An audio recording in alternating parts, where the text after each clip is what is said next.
in all of them in detail, but an accomplishment that is indeed laudable is Prime Minister Trudeau's effort in shaping Canada into an exemplary model of nation, particularly in balancing economic growth with environmental sustainability for effective policy design. Stand by. This aspiration strongly resonates with our statement of purpose as a progressive energy and solutions partner, enriching lives for a sustainable future. To this end, we look forward to building a strong partnership with Canada for many years to come. That being said, 5, please join 4, me. 3, 2, 1. Thank you, Mohammed Taufik. Before the fireside chat, I'd like to invite Prime Minister Justin Trudeau for his remarks. Prime Minister, hello from the Lion City.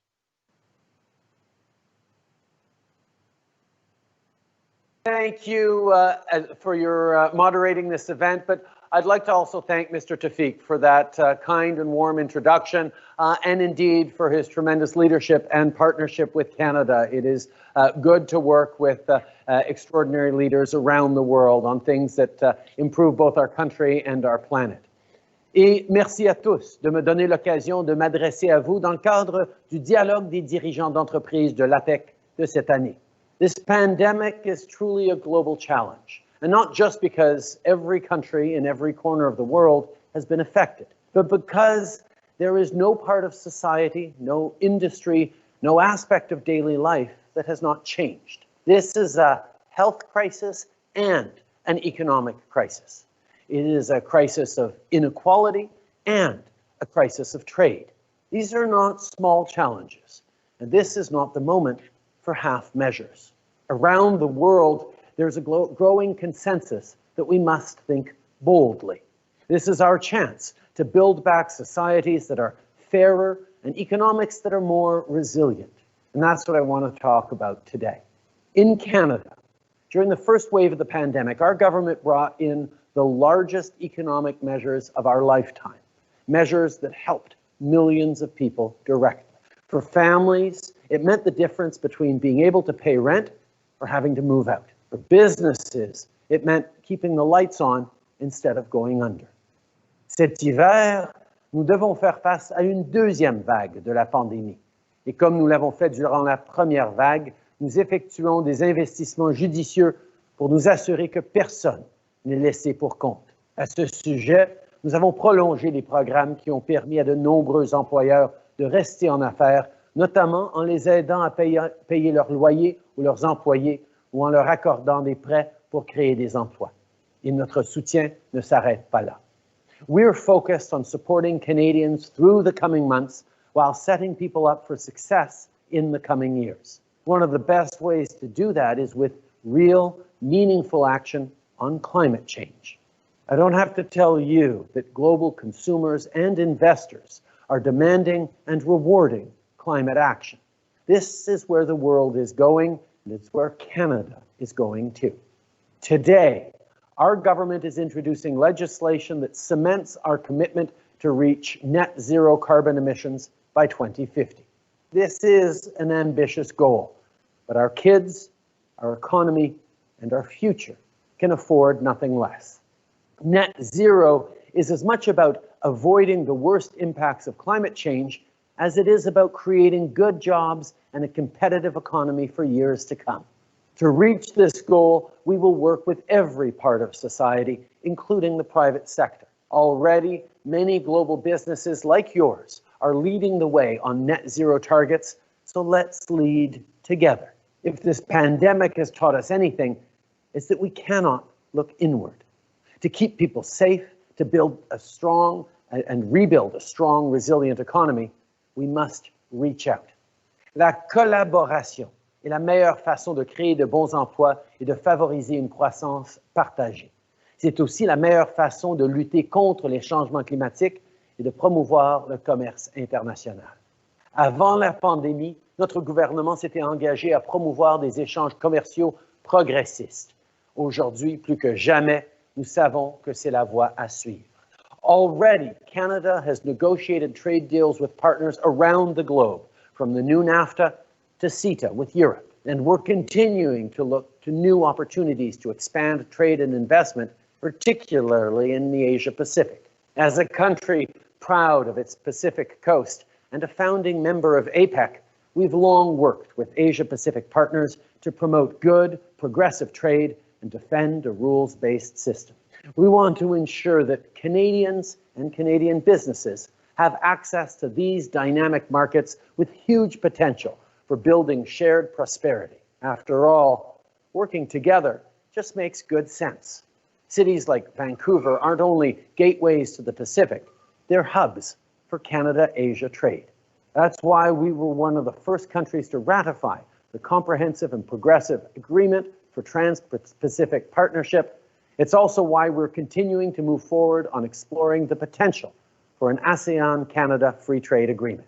By expanding our opportunities in these markets, we can create even more good middle-class jobs and more support for entrepreneurs who drive economic growth.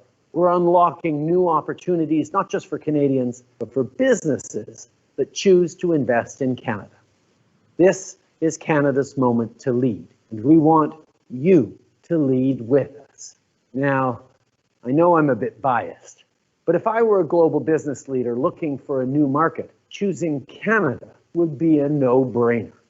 Because in addition to our strong plan to support people and businesses through this crisis, in addition to our trade deals that unlock access to 2/3 of the global economy, in addition to our incredibly stable banking, judicial, and political systems, even in the middle of a global crisis, on top of all this, the true Canadian advantage is about people.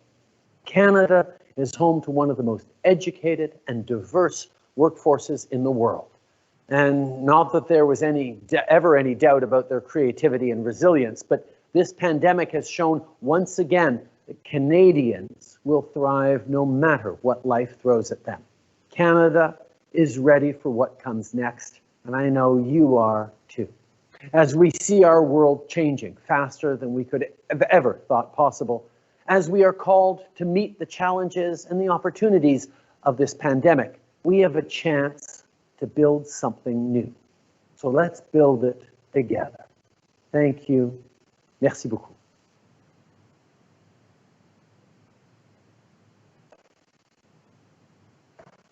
I don't hear her.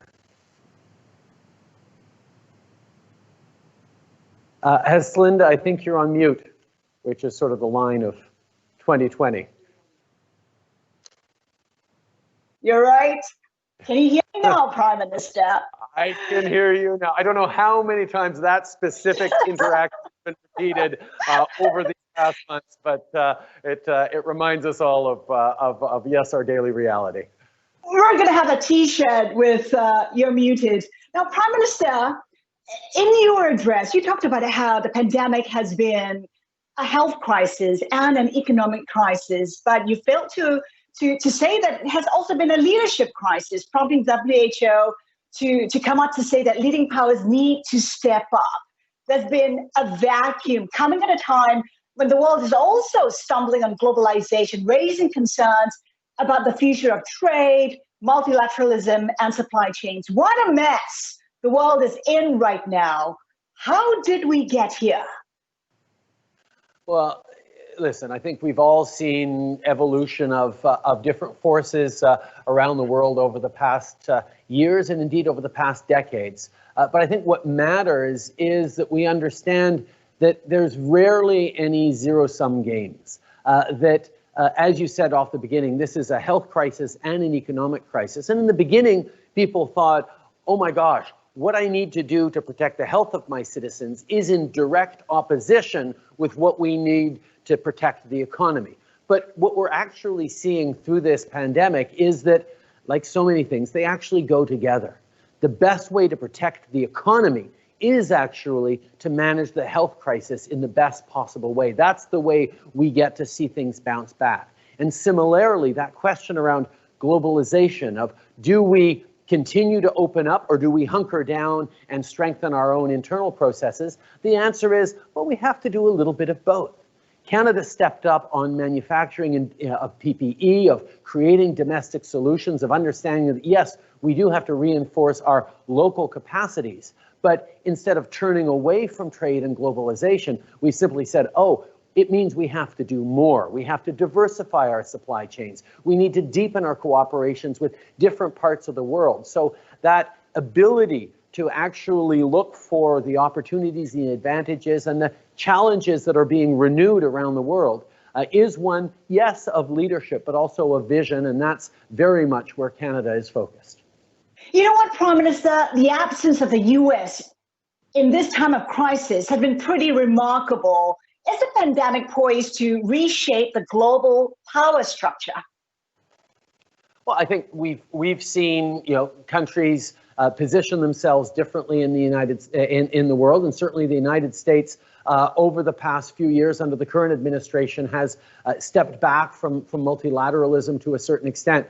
But at the same time, that's been a reminder to all of us that we can't just sit back as countries and expect multilateral institutions that have worked very well for the past decades to continue unsupported or unengaged with. And that's where what we've seen with some realignments and challenges to multilateralism is an opportunity and a need for countries to actually step up in a more active way.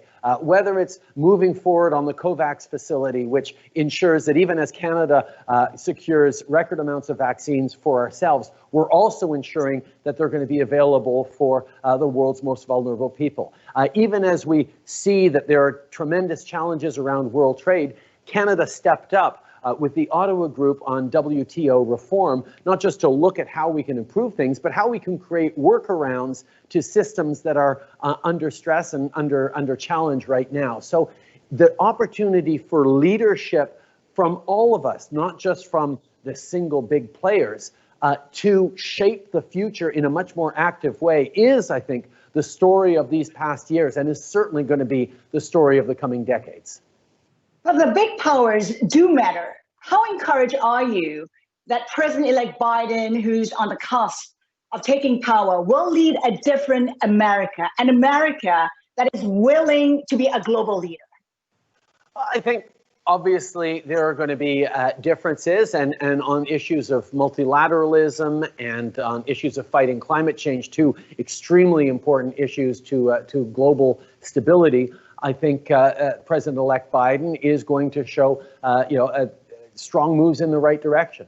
But at the same time, we need to know that it is extremely important for all of us to look for ways to step up. That we can't just sort of sit back and say, okay, Pax Americana is going to be back and everything will be back to the way it was in decades past. We know the world is changing. The center of gravity for the global economy and the places of opportunity is definitively shifting towards the Asia Pacific and towards Asia more specifically. And that's where it is so interesting to me to be deepening and continuing to deepen our ties and our conversations with partners across Asia as we look for new iterations of multilateral structures and cooperation on big issues, from climate change to gender equality to inclusive growth, to the kinds of things that actually really make a difference as people are looking at a transforming world. But having said that, Prime Minister, even before COVID-19, countries were turning more nationalistic. The US, America first, India, made in India, China now talking about dual circulation, and the UK is poised to crash out of the EU at some point. Has the tide turned, though?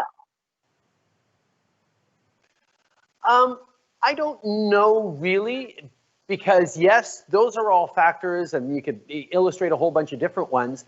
But at the same time, even with a much more protectionistic administration in the United States, Canada was able to renegotiate and strengthen our most important trade deal, NAFTA, in a way that gives better protections to workers, better protections to the environment, better gender balance, and work on defending Indigenous peoples. So, there are always ways to work through changing global leadership and situations to try and do the right thing and move in the right direction. So yes, there are always going to be, and every era thinks that its challenges are the greatest and the worst of any generation of leaders.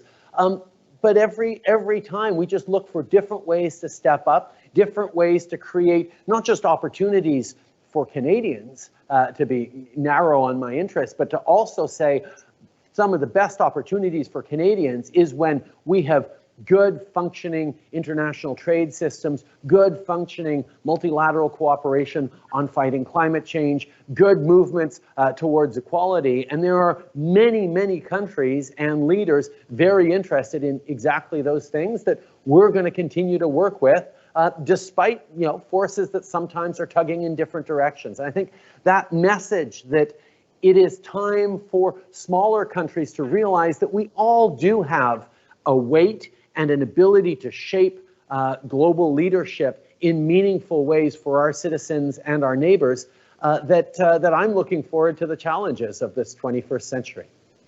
We talk about building and being committed to a multilateral order.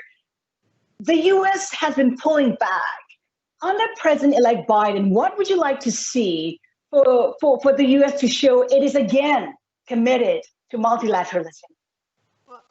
Listen, I think obviously President-elect Biden has said the right things and has indicated that his values are towards more multilateralism, more fighting of climate change and addressing global crises with a very present United States. And leadership obviously matters. But there are lots of domestic pressures that he's going to be facing, along with domestic pressures internally to countries around the world where people are really anxious about globalization, about the future, and anyone expecting a sudden, massive, rapid, shift to the way things were in some idealized past, I don't think anyone can meet those expectations. I think the understanding is there's going to be a lot of work for all of us to do to try and move the world forward in the right direction. And yes, I'm sure that President-elect Biden is going to be a powerful ally in that. But we cannot expect to just sort of sit back and say, okay, the bigger countries are going to do the heavy lifting. We have to understand that each of us has a role to play. Around the UN, for example, Canada is leading a global dialogue and initiative on looking at our international financial institutions, partnered up with Jamaica on looking at how the post-war institutions around financial stability that we've built up through Bretton Woods actually need to be adjusted for the coming decades to recognize very different pressures on smaller countries and on fragile states. Those conversations need to happen regardless of what the U.S. is doing and however the U.S. wants to participate. So there are subjects that we need to continue to work on that we will, and of course, a more active and engaged U.S. will be very welcome in many ways, but it's not suddenly a panacea or a magic wand that's going to change the world back to something that it once was. Prime Minister, speaking of trade, there's a question here from the CEO of Cedar Crest, and the question is, how will Canada foster a closer trade relationship with ASEAN through private investments, in particular with smaller economies?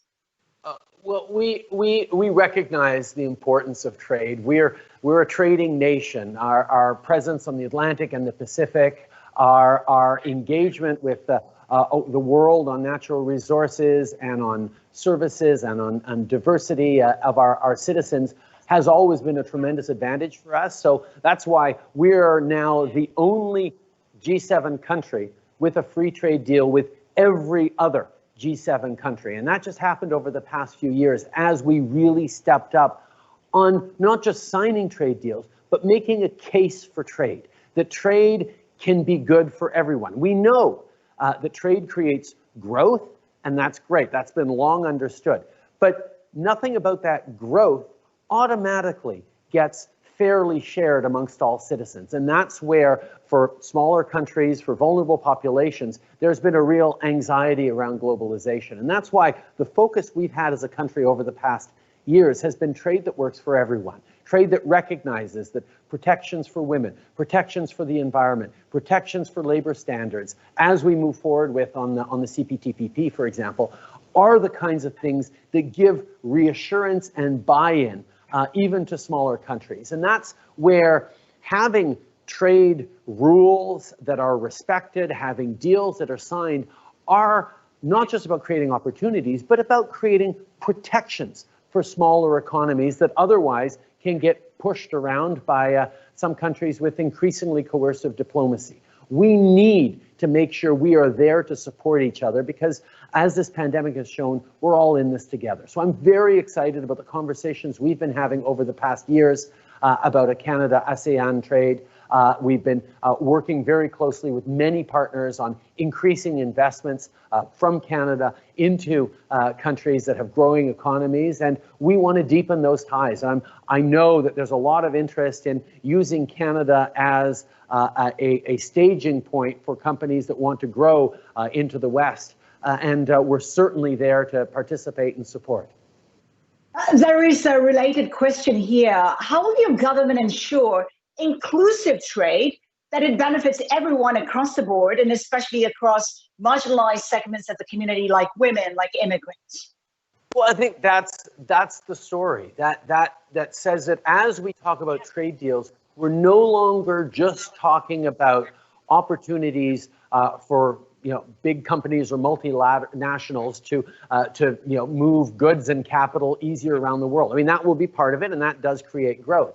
But how we actually move to make sure that small businesses can benefit from international trade deals has been a huge topic of conversation in Canada, even before this pandemic. We made our international trade minister also our minister of small businesses, because we know, and it's even more real in the pandemic, as we go online, as we do things more virtually and connected with the world, there are opportunities through this pandemic, and there is a need to be there as we move forward. And even as we look to support more and more small businesses playing on a global field, how we support Indigenous businesses, how we support women, how we support workers and marginalized communities needs to be built in, because what we've seen is when globalization hasn't worked for ordinary citizens, that support for globalization is pulled back, and we see pressures towards protectionism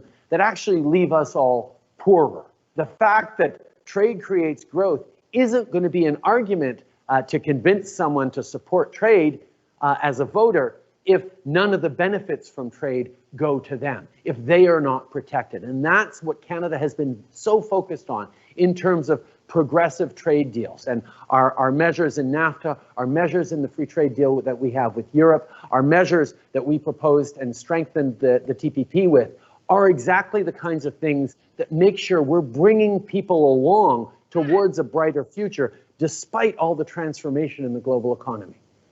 Speaking of trade deals, Bloomberg ran a story today, Prime Minister, that Canada and the UK may be on the brink of a new trade agreement to replace the existing one. Can you confirm this?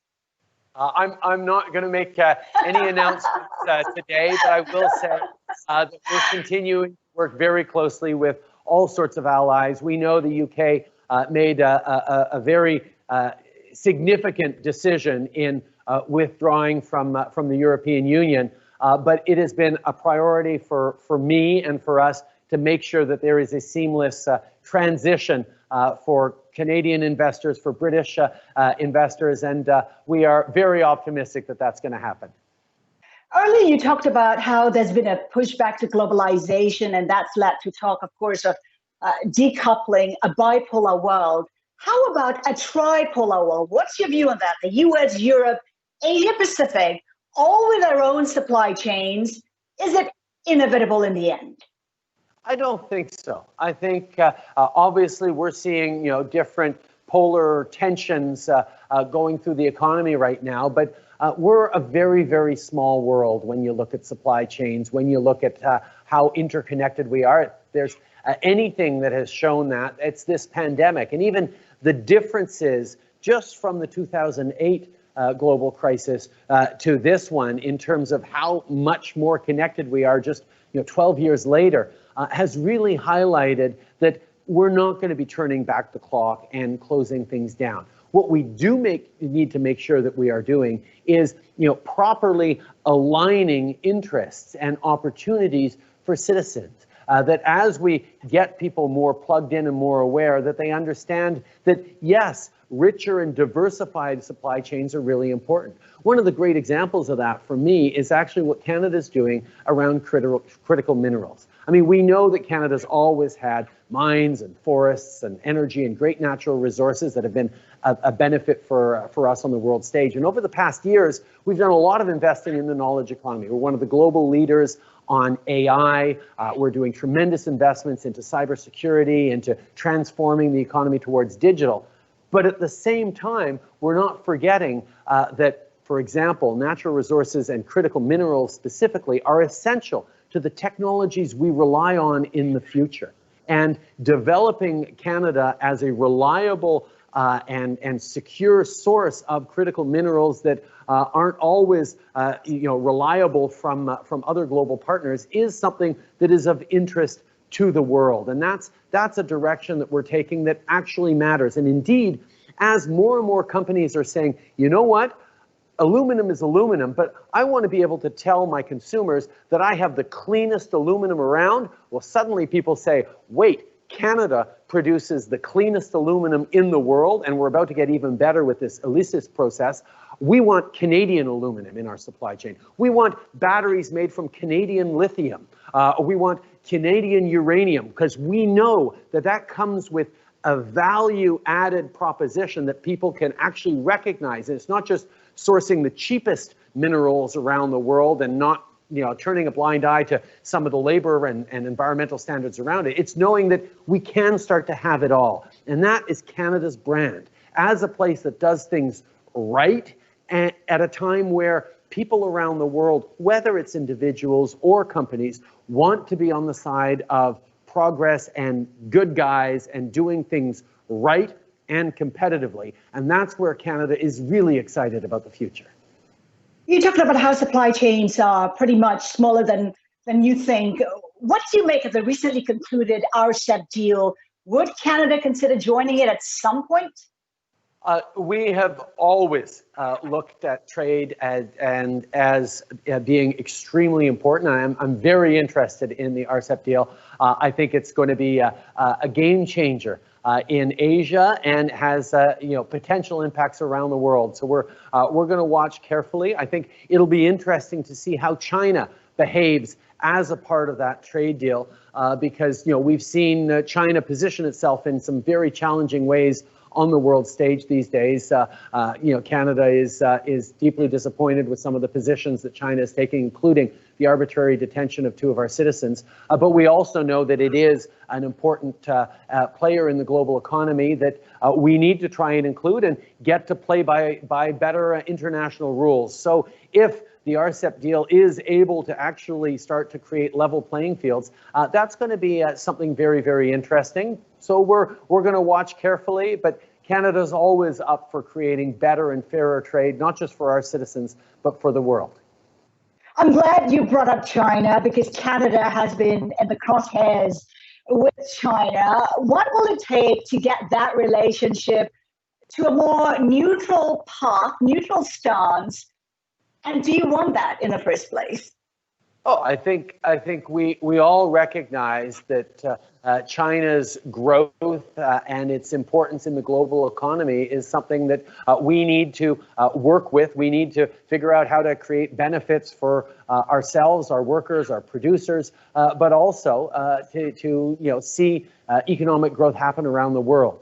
It's just that we need to make sure that that's being done properly, that the rules are being played by. And when China has arrested 2 Canadians for purely political reasons, that endangers our relationship and our ability to move forward in a constructive way as we want to. And I think one of the things that we're pleased to see is there is an increasing working together of like-minded nations around the world who are concerned with China's more aggressive, coercive diplomacy, and trying to highlight that it's obviously not in our interests to see China be aggressive in all these different levels of consequences for trade deals and consequences for citizens. But we're also needing to push back on human rights, whether it's the concerns with the behaviors in Hong Kong or the situation of the Uyghurs. We need to work together as a world to say that not only is this not in the world's interest, it's actually not in China's interest to continue to behave in a way that is trying to use its weight to get its way. That's not something that's going to be constructive even for China's own people and economy in the coming years. And the more we can pull together as countries that respect the rule of law and say that, we're all for more economic growth and opportunity, but we need to know that people are going to play by the rules. That's the direction the world needs to go in. Prime Minister, can Canada afford to pick fights with China? I mean, what are the risks to your country from antagonism with China, given the hit to your economy? Well, I think, first of all, Canada is not seeking to be antagonistic with anyone, but we will always stand up for our interests and for the protection of our citizens. I think that's what every country needs to do. And in the face of pressure and increasingly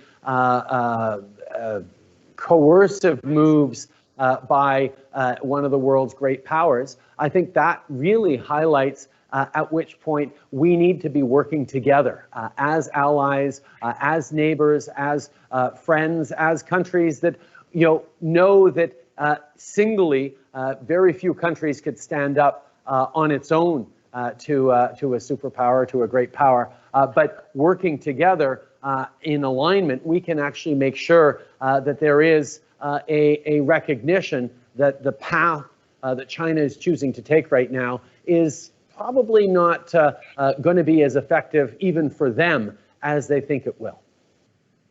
How effective do you think nations can be in countering China by joining hands? You have Canada, you have India, Japan, perhaps coming together to put pressure on China. I think, there's two aspects of it. Obviously, all of us trying to work together to say, no, we just want the rules to be respected. We want people to respect the rule of law. We want not to see, political decisions impact the safety of our citizens or the smooth flow of trade. And highlighting that is something that I think does make a difference as we pull together. Obviously, the more countries pull together, the more impactful we'll be. But at the same time, we're also seeing challenges internally to China where people are wondering if the track they're on is indeed the right one. And I think that, as much as anything else, is going to cause the Chinese government to reflect on its path. This year we've celebrated or noted anyway the 50th anniversary of Canada's engagement with China. My father, when he was Prime Minister, was one of the first Western leaders to open relations with China and to work with China on engaging with the global community in constructive ways. I think there's a time right now where all of us together need to reflect on how we can ensure that the world we're building and the future we're building includes a set of agreed upon rules where might isn't necessarily right, but smaller countries have a right to fairness in the way they're being treated. Do you regret getting involved in the U.S. extradition issue of a Meng from Huawei? In hindsight, should Canada have just stayed out of it? Do I regret that Canada followed its laws? Do I regret that Canada lived up to a long-standing extradition treaty with our closest ally? Absolutely not. Canada is a country of the rule of law, and obeying those laws can't just be when it's convenient or when it's easy. If you're a country of the rule of law, if you're a country of values, you need to stick up for those, and that's exactly what we're doing. It is unfortunate that we're in this situation, but Canada is a country that believes in following the rules, and particularly our own rules, and we will continue to. And I think that's one of the things that that needs to be emphasized on the world stage, that regardless of what some countries think of how they can adjust their judiciary or their rules, Canada is a country that will always defend the rules, even when it's difficult to do so.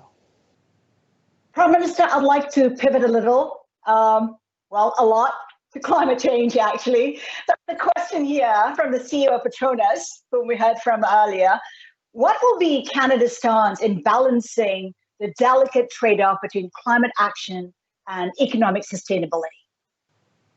Well, I think, first of all, our position is it's not a trade-off at all.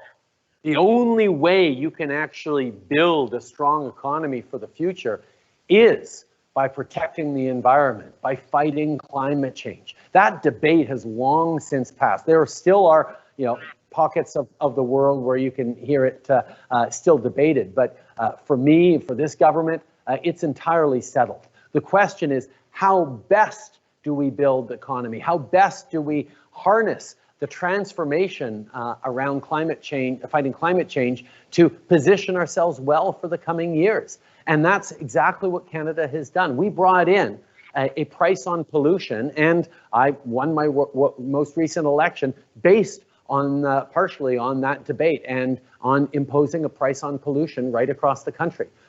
We're moving forward today with legislation that enshrines net zero by 2050 as a fundamental policy for the country. When I got elected in 2015, about 1% of Canada's coastal waters were protected. In 5 years, we've got to 14%, and we're on our way to 25%, because we know that conservation of ecosystems is a key part of not just fighting climate change, but of sustainable economies. We know we have tremendous opportunities, even as a country that is geographically the second largest in the world, and quite frankly and honestly is still a producer of fossil fuel energy and will continue to produce fossil fuel energy for many more years. But how we transform that, how we bring in new technologies, how we shift our energy mix to create more renewables with the revenue we're generating now while the world still is reliant on fossil fuels, is all part of how we ensure good jobs and opportunities in an increasingly competitive, globally cleaner world. These are the things that I'm excited about for the future, and this is what Canada's very much focused on as we both fight climate change, protect the environment, and create good jobs that'll be sustainable long into the future. Is there real traction? Is there enough political will? We've heard China, Korea, Japan all committing to being net zero by 2050, 2060. Is this for real, Prime Minister? It is for real because it is not just the right thing to do. It's not just around taking the moral position of caring about future generations. It's going to get traction, and it is getting traction, because it's the economically smart thing to do. The growth of the green economy, the growth of clean technologies, the growth of opportunities for better energy efficiency and greater solutions that actually protect our environment is where the world is going. And we're seeing it with global investors actually really making hard decisions around ESG investing. Companies looking at which country is actually moving things in a way that being greener faster is actually a competitive advantage for building and manufacturing. I mean, we've recently seen a number of significant automakers choose to set up shop in Canada because of electric vehicles and our potential for battery supply chains and the high quality of workforce and all the technology and AI we have advances in Canada. There is an understanding that this is the way the world is going, and those who move quickly and assuredly will draw the greatest economic benefits, and that's what Canada is doing. Prime Minister, we have just a couple of minutes left, and no conversation is complete without the mention of President Trump.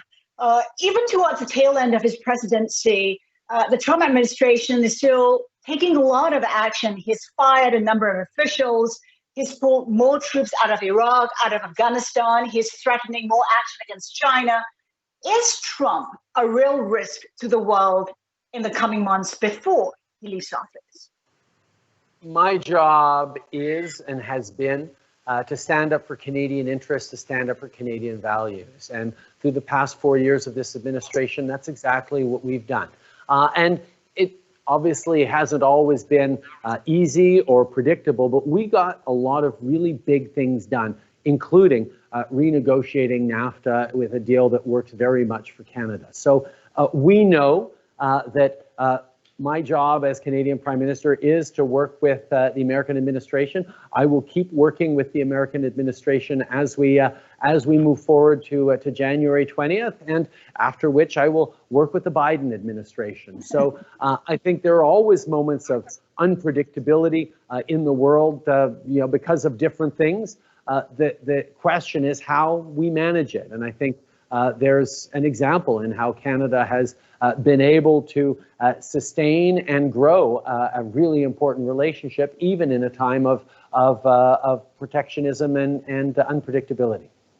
Like you said, you've navigated some tricky winds with Trump on trade, even reject NAFTA. You and Trump did not see eye to eye on many issues, refugees, climate, and so on and so forth. So you expect your relationship with President-elect Biden to be different? Yes, it'll be different. Every successive president has more agreements, perhaps. I think there are some things that we will be more aligned on. There are other things that will remain challenging, and that is ever the case with our largest trading partner in Canada, as we have through generations of successive prime ministers and presidents. We will continue to put the interests of Canadians first, understanding that often the interests of Canadians align with the interests not just of everyone in North America, but with everyone around the world. Before we wrap it up, just one final question. I mean, we've been talking about how it's been a challenging time for the world. What gives you the biggest hope? As always, it is individuals. It is how people have stepped up in their communities in a very difficult time to do the right things, to hunker down, to manage to get through this pandemic so far. How people have been there to lean on each other, how people are continually optimistic that tomorrow is going to be better than today, even in the darkest times. We have seen the impact of this pandemic with just untold tragedies, not just in Canada, but around the world.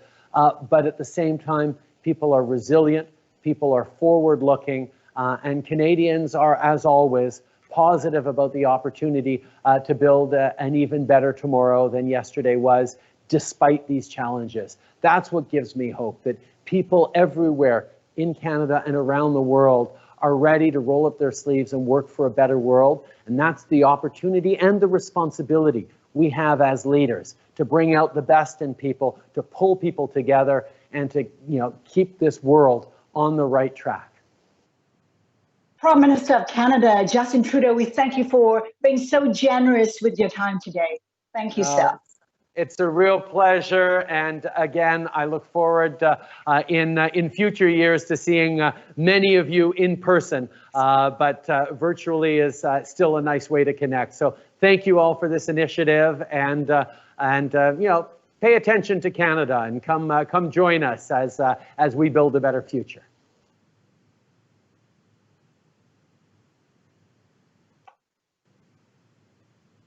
Thank you very much. We are off air now. Thank you, Alia. Thank you, Prime Minister. Oh no, what a real pleasure, as always. You have a good one. Take care. Thank you both. Thank you.